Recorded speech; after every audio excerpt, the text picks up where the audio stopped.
In this video, I'm gonna show you how to score big in Block Blast. If you're staring at the screen like, where do I even start? And how do I not embarrass myself with a low score? Stick around. I'm spilling the beans on secret techniques that 99% of players don't even know exist. So grab your phone, your brain, and maybe even some snacks, because we're diving in. Let's start with the basics. As most of you know, the game has difficulty levels. You can chill in Zen mode until you hit a score of 3,000, but once you cross that, it's like the game goes, alright, fun's over. One wrong move, and poof, life gone. Which brings me to tip number 1, planning your moves ahead. Now, I know what you're thinking, plan in this chaotic game. Yeah, I hear you. Sometimes Block Blast loves you, and other times, well, it serves you blocks that make you question your existence. But hear me out. Planning ahead means thinking of all possibilities. It's like playing chess, except your opponent is a sadistic algorithm. Also, think about combos. Don't rush to place blocks in obvious spots.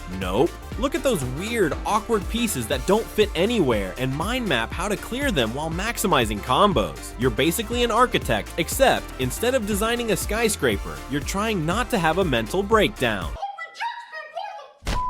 Tip number 2, clearing at least one row or column. Here's the deal, as your score climbs, the game transforms. Clearing a row or column is your safety net. If you don't, you'll get stuck faster than a Wi-Fi connection during a storm. For example, with smaller blocks, don't just shove them into random spaces. Look, I could place these blocks haphazardly like a newbie, but instead, I'll use my brain and clear a row. And when you lose a life and get a new set of blocks, don't panic place them. Take a breath, sip your tea or coffee, and clear something. Again, clear something, because chaos loves an unprepared player. Alright folks, that's all the wisdom I can cram into one video. My time is up. See you in the next one, hopefully with fewer gray hairs and a higher score. Happy blasting! You can now watch my other useless videos.